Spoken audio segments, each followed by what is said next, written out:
This is the disclaimer for Wildlife Control Consultant and Pest Geek Podcast for the Living the Wildlife podcast. Always follow national, state, provincial, and local laws when using pesticides and/or other control methods to manage pests. Wildlife Control Consultant, LLC, Pest Geek Podcast, Living the Wildlife Podcast, Stephen M. Vantassel, or their or his affiliates are not responsible for followers' use of the information provided here. Hi everyone, Stephen Vantassel here, Wildlife Control Consultant, bringing you another episode of Living the Wildlife as part of the Pest Geek podcast family. Hey, glad to have you on board here today. I hope you've had a great week, and and I hope you're thinking about what the future holds as we're on the cusp of 2022. Just take a few moments, if you would, and be sure to sign up to our podcast and also join us on Facebook. You can see us there at the Pest Geek Podcast family. So definitely join us. Join the revolution, as Franklin calls it. And we'd be glad to have you on board. Ask your questions. And also, if you want to reach me, you can reach me at wildlifecontrolconsultant@gmail.com. Wildlifecontrolconsultant@gmail.com. Would love to hear your thoughts, comments, suggestions for new shows. And email really is the best way to get a hold of me. So if you're looking for a consultation, definitely drop me a note and we can discuss that as well. On a side note, I am looking for individuals willing to sell me some rodent scat. Yeah, you've heard that correctly, rodent scat. I'm looking for house mouse scat, Norway rat scat, and roof rat scat. I'd like to have at least 20 items in preferably dry condition. They can be either pre-toxicant rodenticide or post-rodenticide. I'd like to actually have a mixture of both, plus like a colored scat. And if you're interested in supplying that, I'm looking to pay for it and take care of your shipping as well. So you can definitely reach out to me at wildlifecontrolconsultant@gmail.com. I'd love to hear from it. I don't need deer mouse scat. We have lots of deer mice here in Montana, and unfortunately we don't have a lot of house mice, or I guess fortunately, depending on what side of the fence you're on. Don't have a lot of Norways, don't have a lot of house mouse, and we don't have roof rats. So I'd love to have some of those scats if you're willing to sell those to me.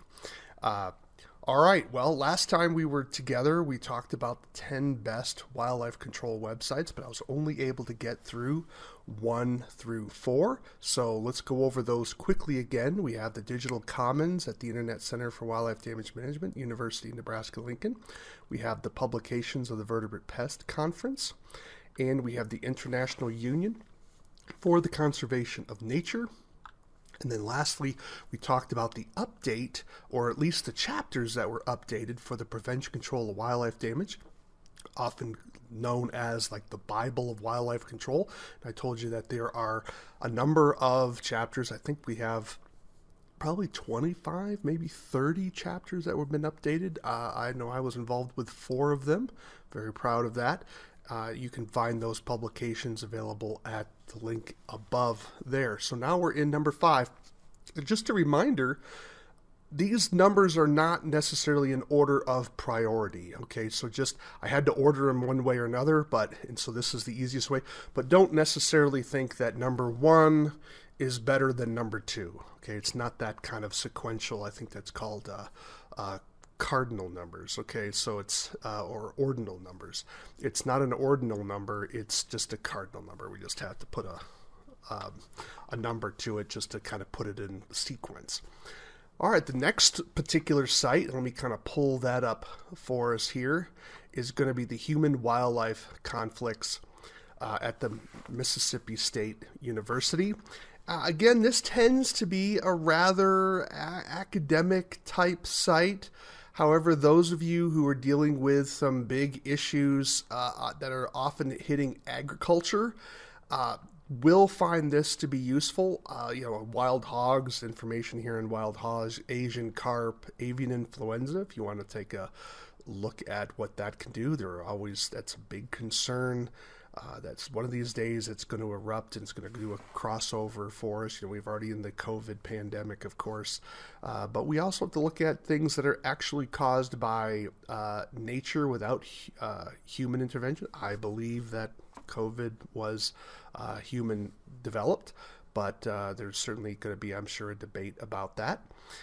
We have the bat white nose syndrome, and then, of course, when wildlife attacks. So it tends to have a rather agricultural type focus, very academic in that regard, rather than, the technician at the field level handling someone's squirrel in their attic. Okay, so, but again, I would just remind you all that how much more is there really to know in that area? And it's not to say that there isn't things to know. I believe there are. However, when we're looking at where you would put your research time into, how much benefit are you really going to get reading another article about trapping gray squirrels?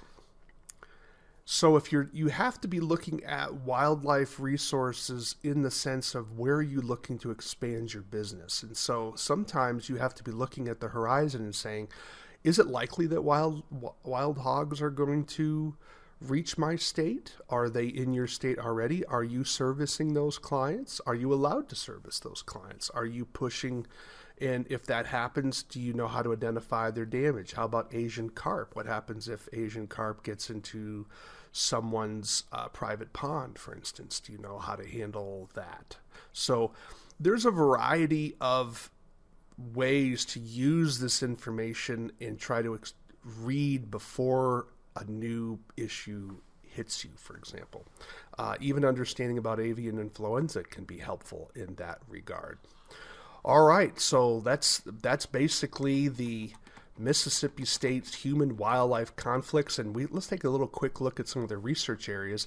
Again, this is their research area on hogs. Notice all the publications they have here, and some of these are available right for immediate download. Here's one by Ganchoff and Wang and Ballant and Bayer, Scale-Dependent Home Range Optimality for Solitary Omnivore. Okay, that is a pretty academic title, but basically I think it's going to be something about how these feral hogs have home ranges when they're isolated. But that would be my guess of what that's all about. You may think, so we have to sometimes translate some of this into English, but if you were wanting to know, if you trap this one feral hog, can someone have an isolated feral hog perhaps? And how much home range? Maybe this hog is damaging one neighbor, but the other neighbor likes the feral hog. Can you trap that feral hog in someone else's property? How close do you have to be? That sort of thing. All right. Well, you can see this information for yourself. And again, here we have another spotlight, of course, of the Human Wildlife Interactions Journal, which I've mentioned. I believe I've mentioned that before, but if not, we'll get to it relatively soon.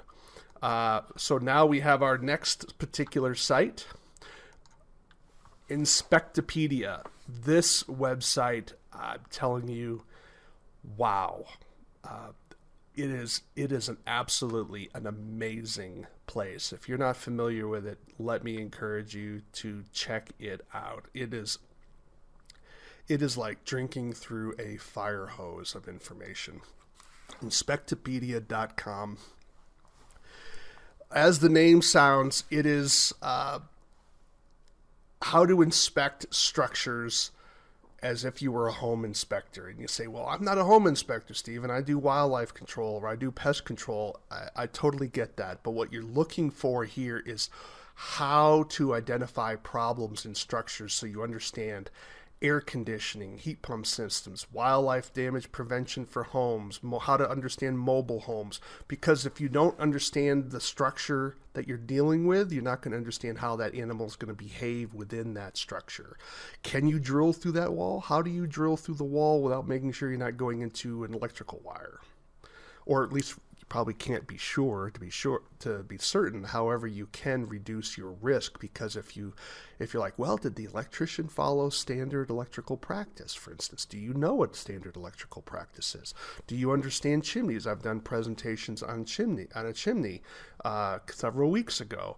And so this is, how do you deal with flooding? How do you deal with air filters? And so the more you can understand about the building you're dealing with, the better you're going to be able to inspect that structure and know what should be there and what isn't there. Because isn't it a good idea that if you find a particular structural problem in a house, that you can at least let the homeowner know, even though you're not an inspector?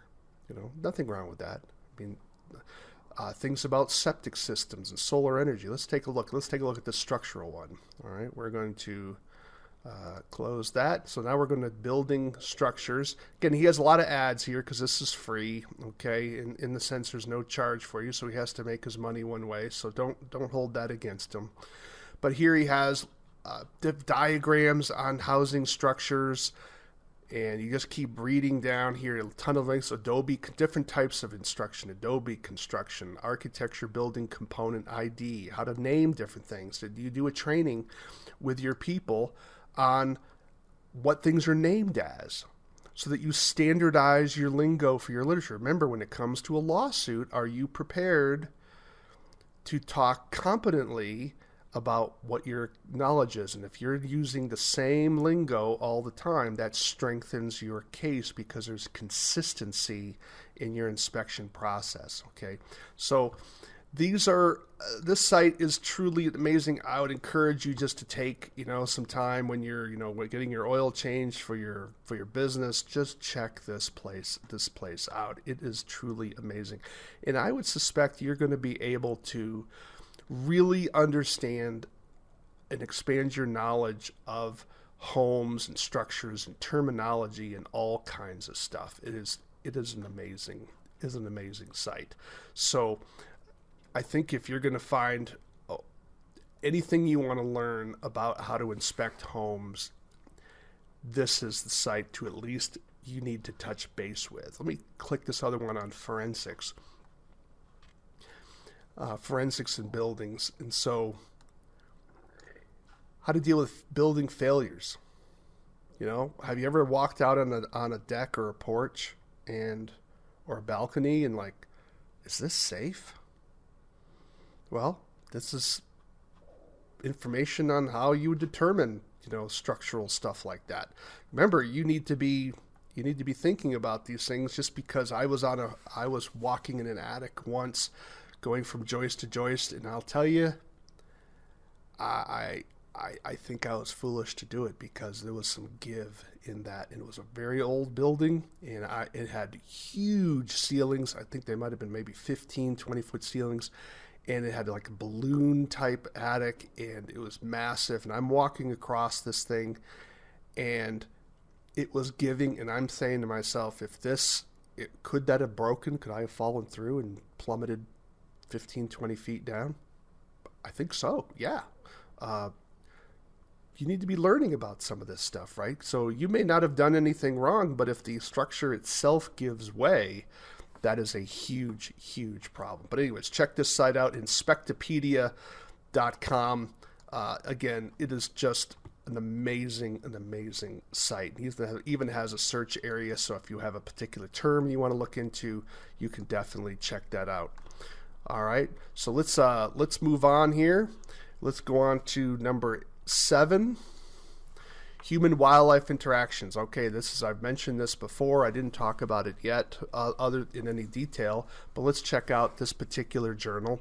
This is a peer-reviewed academic journal that deals with wildlife damage issues. And again, a lot of the topics are more agriculture, wilderness type topics. However, you will be getting information on species biology about things that are going to be that do impact the human-urban interface with wildlife as well. So it's not just always about an animal in Yellowstone National Park. It'll talk about bear damage that occurs in communities. So those of you living in more suburbia, exurbia, maybe rural areas will really find a lot of the articles here rather interesting. They'll also talk about a lot of bird issues as well. So let's take a look at the latest issue in terms of what some of the topics are. Let me kind of blow this up so you can read it a little bit better.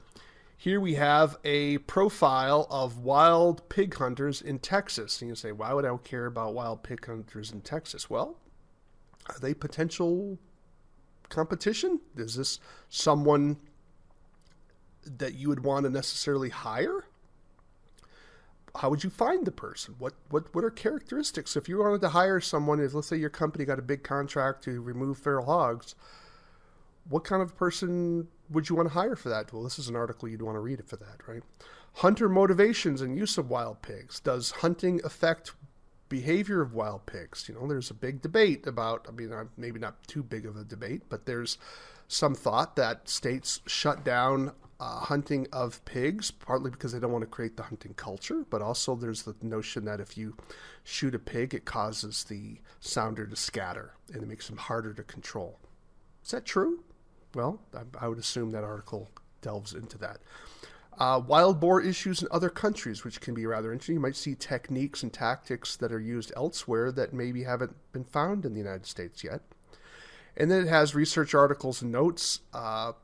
Here we have reduced fecundity, which is reproductive rate in free-ranging Norway rats after being baited with a liquid fertility control bait. Well, think about that. I would suspect that's one of the baits that's available. It's a liquid bait now. I am an investor in that particular company, so just to have clarity on that. No, the company is not doing all that great in terms of its stock price. But here we have the abstract, and it talks about this particular product that's being used to treat rats to reduce their reproductive rate and how well or not it works. And so that may be of interest for you, for those of you that do with rats. And of course, rats are in urban areas as well. Here we have some other articles. Human bear conflict and community perceptions of risk in northern India. Again, you're trying to get into the mind of people there. Characteristics of non-fatal attacks by bears in the continuous United States. Do you know why a bear doesn't kill? That would be an article about that for those of you in bear country. Places like New Jersey have big problems with bears. Here we have close encounters of the feral swine, and then they have a 50th anniversary for Wild Free Roaming Horses and Burros Act of 1971. Of course, that was a terrible, terrible law. Never underestimate how stupid certain laws are, and that was certainly one of them. Devastating to our environment, but I digress. Managing deer conflicts and things of this nature. And of course, you can browse various issues, look at all the various issues that are available. So it goes back several years, and you can do a search. Whoops, let me go back. I'm sorry. Let's go back and search. So again, we're going to do using coyotes again. Let's try coyotes here.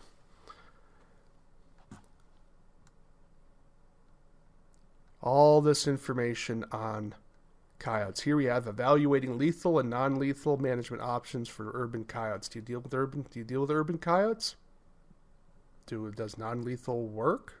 Is it effective? To what extent? How are you going to answer your clients' questions? Coyotes, again, are pretty much nationwide now in the continental U.S.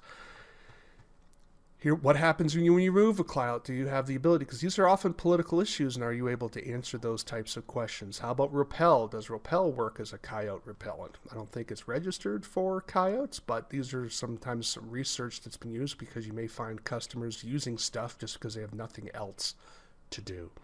So again, available for you. There is no additional cost. This is funded from, I believe, some various government things. So again, I don't call it free. It just means you don't have to pay for it again. All right, let's get on with number 8. And I wanted to point out some state/regional resources. Obviously, a lot of states have their own material, and I would encourage you to have that hot linked on your favorite web browser, and you should do that. But I wanted to point out some web pages to just different parts of the country that you may not be aware of that would still have species and issues that would be valuable and contain information valuable for you and for your company. So here we have Virginia, where there's the outreach wildlife damage, so we can kind of click that. And again, they have a minimal amount of information here, but if you're interested in learning how to control moles and snakes and burrowing crayfish and fun, that's certainly a big issue in certain parts of the country. Black bears, again, beaver, and how to address the consequences of predator damage to livestock and poultry. Again, not a lot of information to be sure, but again, you'd want to try to make sure you're reading a couple of sources, because one of the things, just because something is published by a university doesn't mean it's 100% correct. I mean, I hate to say that to a certain degree because it should be right.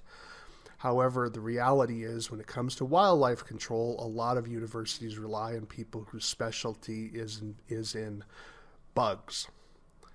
And that is not a really good thing. And so they often will repeat the same information that's wrong from another university site. Let me give you an example. They'll talk about, and I think we've gotten rid of a lot of these, but you might see some of them hanging around where they'll talk about, well, sprinkle some powder in front of the den hole and then monitor, and then when the animal leaves, close the hole.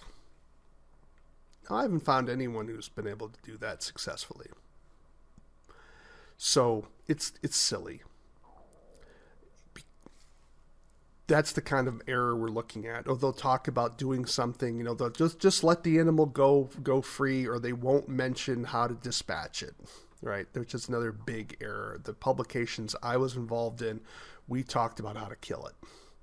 And that, I think, helped move other university materials into that direction as well. But anyways, there's Virginia. You can certainly look into that. We go to Montana. Here's my webpage. This is my day job, for those of you who don't know, and I have a bunch of material here. This is the publications I'm responsible for. Here I have a publication on bats and starlings and prevention of woodpecker damage and how to identify field rodents, Montana snakes, and then I have pesticide use materials, and then rodent control materials. And so here we have voles in Montana, and how to calibrate cyclone cedars, and Richardson ground squirrels, Colombian prairie dog, pocket gopher, and controlling mice in and around structures. And then I have links to other publications I was involved with before I came to the Montana, how to remove skunk odor and rodent-proof construction and urban pest birds and that sort of thing. So again, all of this information is not free, but it's no additional cost because it's funded by the great people of Montana. So you don't have to pay for it again. So let's go back to another site. California, of course, is a huge, huge market, and it has a lot of different habitats there. And so here we have information from the California Fish and Wildlife Department. California, as you know, has been going through basically a destruction of its wildlife management program by basically banning various forms of harvesting. And that type of mental disease is certainly going to be infecting other states. Nevertheless, I know I'm getting a little political here, but I always take the opportunity to bash stupidity when I see it, and certainly California is up there along with Massachusetts and other states that have adopted sort of animal rights ideologies that are really fundamentally opposed to responsible environmental management. So, nevertheless, they do have wildlife information here that you can certainly take advantage of, and you can view that wildlife habitat conservation management, wildlife welfare and rehabilitation, the state's wildlife action plan, California wildlife habitat database. That's sort of interesting. You want to find out if a particular species may be in your area, you can probably check that out here, and how you can get GIS data for this if you're interested in going that far. That may be something of interest. You can learn about fishing, hunting, of course, the various laws available, how to live with wildlife. That may be something valuable for you if you want to get some background on how to help people deal with maybe less lethal control methods. It's certainly something that you can download as well, because if it's going to work, California will prove it, but I want you just to be cautious. A lot of these less lethal options have limited effects and really requires lots of people to keep employing the same tactics. And of course, all it takes is one neighbor who just feeds animals, and all of your efforts basically are for naught. So if everyone does it, it's a problem like it's the tragedy of the commons, right? It's where all it takes is one person to be a jerk, and it won't necessarily work. Nevertheless, you should be familiar with these materials and learn about them, as well as how do other states handle big animals. And I think this is an area in wildlife control that we really don't do a good enough job on, is we're not thinking about how do we expand our markets. I mean, should we be dealing with bears? I believe we should be. Should we be dealing with deer? I believe we should be. But that requires political pressure to be brought to bear to have states start loosening up their restrictions to allow those species to be handled by private companies. So that's, again, I'm getting on my little political hobby horse here, but I think a lot of wildlife control operators are not thinking about the bigger picture, and they're not thinking long term, and they're just thinking about how do I make money in the next 5 minutes. You should think about that, but it shouldn't be the only thing you're thinking about. All right, let's go back.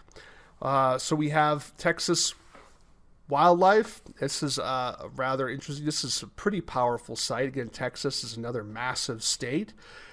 Their laws down there I haven't quite understood them. I would love to have someone explain wildlife law in Texas. I believe there's some sort of difference between wildlife control within a city and wildlife control outside the city. I haven't quite figured that all out yet. If someone want to drop me an email explaining that to me, I would love to hear about it, because it seems a bit kooky, to be quite frank. But nevertheless, a lot of good information here. Here we have, aquaculture. Those of you, again, in an agricultural environment, how do you handle birds at aquaculture facilities? And of course, coyotes, feral hogs, ground squirrels, moles, all types of resources here that are available for you that are published by this particular entity.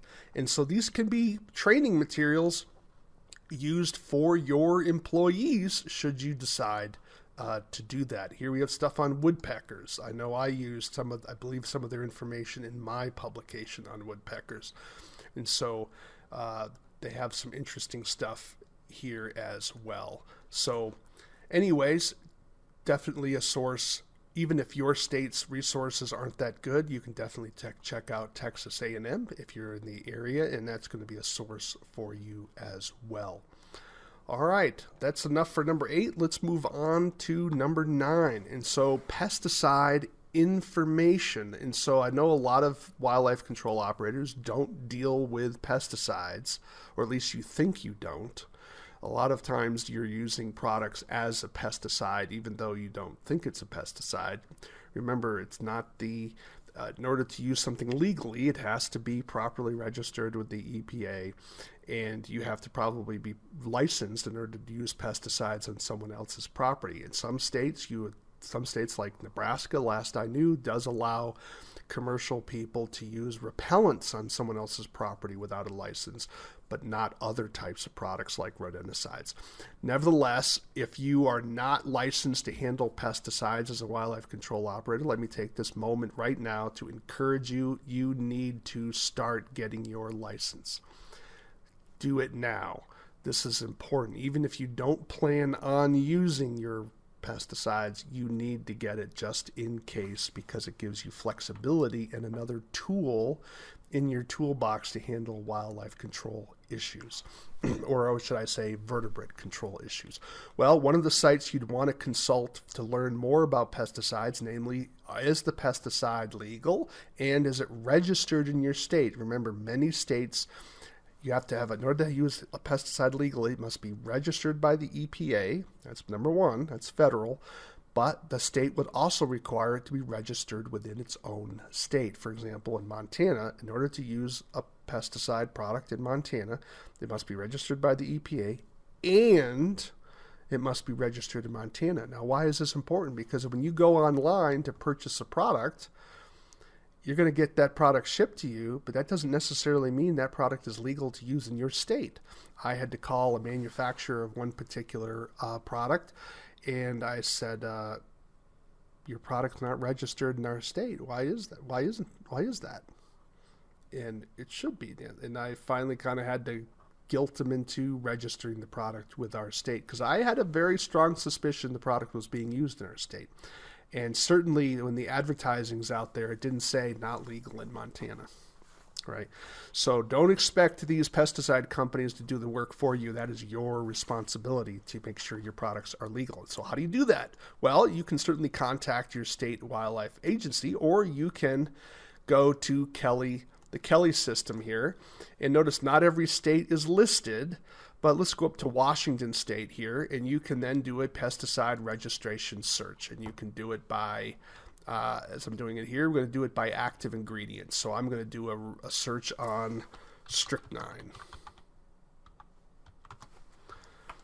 And then it has strychnine or strychnine alkaloid. I'm just going to pick strychnine, and there you go. These are all the products in the state of Washington that are registered in the state of Washington and are legal to use in the state of Washington, provided you have the appropriate licensing. There you go. And that's how you're able to look. And if you want to learn more, you can just simply click one of these items, and then you can get access to what's called the EPA stamped label. And this is the label that the EPA signed off on. So there you go. We have 2020. And voila, there's your label. Okay, so you can learn a lot of information about the types of pesticides by their active ingredient, by their company, and that's certainly one company that does that, Kelly. The one I like to use is Nepier's. So out of Purdue. And again, so you have two competing companies here, or two competing groups about about recording pesticides. Notice they don't have all the states either, but my state is listed here. And here we have our search data. And it's not as powerful as the Kelly system because it's not as granular. Not in the free side, it's more granular on the paid subscription side. So the Kelly side has a lot more access without having to pay for it. Where the Nepier's, you have to pay to get more granularity. By that I mean you can get into different types of pests. Let me compare that up with the Kelly system here if I can get to it. Just to compare. Open that back up, and we're going to do a pesticide registration. See all the different options you have. You can search by company name, product name, pesticide type, active ingredient, by company ID, state EPA registration number, formulation type, and search EPA database multiple criteria. Look at all the different options you have. Where in Nepier's, you only have four options: EPA number, state product name, state company name.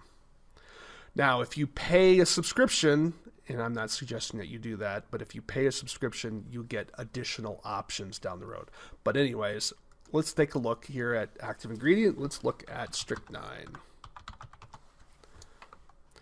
And it will ask you which type. And then then it gives you all the companies that have strychnine products that are registered in the state of Montana.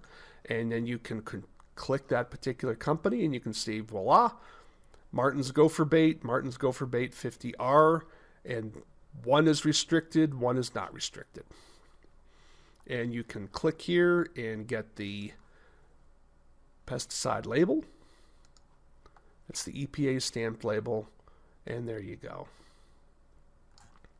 So those are two websites that will help you, and pretty much one or the other will have your state, generally speaking. Just find whether it's Kelly or whether it's Nepier's, and hot link that to your web browser so that you can always check up to see if a particular pesticide is registered within your particular state. All right, now we're finally on number 10, and here we have some training resources that I wanted to expose you to. This is the pesticidestewardship.org. This is a website that I was involved with. It's a nonprofit type deal. Notice there's my name there. So again, a little tout for me. This is wildlife damage management, and it basically talks about the philosophy and theory of wildlife damage management. What is the process? So this can be used as a way of introducing your employees, or maybe even yourself, to refresh your understanding. How do you explain what you do? What is the philosophy of wildlife damage management? I'm not a philosopher. I just go out and kill animals. No, you do have a philosophy. There is a method to your madness, right? Or to our madness, I should say. There's a way we go about doing things, and that's what's called a philosophy. If you are the HSUS, Humane Society of the United States, they have a different philosophy about how to handle wildlife damage problems, right? And we have disagreements, or I should say I have disagreements with their philosophy. So this is a place where you can learn more about that, and it talks about how to handle various things. And so you click here, down here in the lower left. Let me kind of blow that up for you and move that over so you can see it a little better. Notice that under wildlife damage, it has when to contact a professional, wildlife control professionals, what they are, their definitions, hiring one, and this is a category of how well do you match up to that. Let's click that one. How well do you match this list? Because this is what we're training the public to look for in terms before they hire a wildlife control operator. We want them to be thinking about these things because we know it's hard to change regulations, but if we can change consumer behavior, that will be a push to drive the industry to improve its professionalism. Okay, so you have regulatory control. That's sort of a top-down method, very hard to do. Or you can change the environment that people are hiring in. The customer, the better educated the customer is, the higher their standards are going to be, the more that the professional has to raise their game in order to meet the rising standards of a consumer. An educated consumer is always a wonderful thing for a true professional. If you're a hack, you don't want educated consumers. That's the difference. Other information here, laws concerning wildlife damage management, and we have a little diagram here that we created on how to deal with the law. Are you familiar with that law? Are you familiar with this flow chart? Because it's complicated. Wildlife law is complicated, to be sure. We tried to simplify that to the extent possible. Talk about human disease. You want to learn about diseases in zoonotics in a very brief sort of way with some additional resources that you can find. This is an area for you to start. So if you're looking for that sort of eagle eye view of the field of wildlife damage management, this is a great website to go to. Lastly, we got to Newco.net. This is a website that has a book on training information. It's was published originally out of Cornell, if I recall correctly, but it is a full-on manual for training wildlife control operators, and again, it is available at no additional cost to use. So if you're looking for a book to sort of train your wildlife control operators, this is a book to use. Now, is it perfect? No. Does it have problems? Yes. However, it is an excellent way to get the ball running. It is primarily geared for a more northeastern type of environment in terms of the United States, but a lot of the foundational information is applicable anywhere in the United States. And I would even think Canada as well. Just be careful of some of the law issues that are dealt with. But it's basically giving you an introduction in a more thorough way of what wildlife control is all about, what types of terminology that your workers need to understand, and how they should approach resolving conflicts, the steps necessary. And that's a very important tool. So this is something that's all online, and they can just go through it. It has little quizzes. And if you want to get a certificate, you can pay for the exam, but the information for the course itself is available at no additional cost. And so I think that is worthwhile in and of itself. Lastly, that's basically it. We have our 10 items, and so there's my book, The Wildlife Damage Inspection Handbook. I hope you found the information on the 10 websites. As you well know, there was far more than 10 websites there, but basically 10 types of resources available for you, some better than others, and I will continue to revise this over time. However, if you have maybe I missed one that you think is awesome. I mean, I'm looking as I'm reflecting back over my choices. I had one that I was like, oh, I probably shouldn't have chosen that one. We will definitely be interested in hearing your particular thoughts. So definitely reach out to me at wildlifecontrolconsultant@gmail.com, wildlifecontrolconsultant@gmail.com. Do take a few moments this coming year and commit yourself to saying, look, can I read one journal article a month? Can I read one wildlife control book this year? That's not a big ask. Keep it by the toilet. and just read a little section. You'd be surprised how, keep one in your vehicle. You'd be surprised how you can just a little bit of time, when you have some free time, just work your way through that material, and you'll be surprised what you can accomplish within an entire year and how it will deepen and impact your particular business. Well, I'm Stephen Vantassel. You've been listening to Living the Wildlife. I'm the part of the Pest Geek podcast family, and we call it Living the Wildlife. Why? Because we want you to live the wildlife, not be the wildlife. Take care, everyone.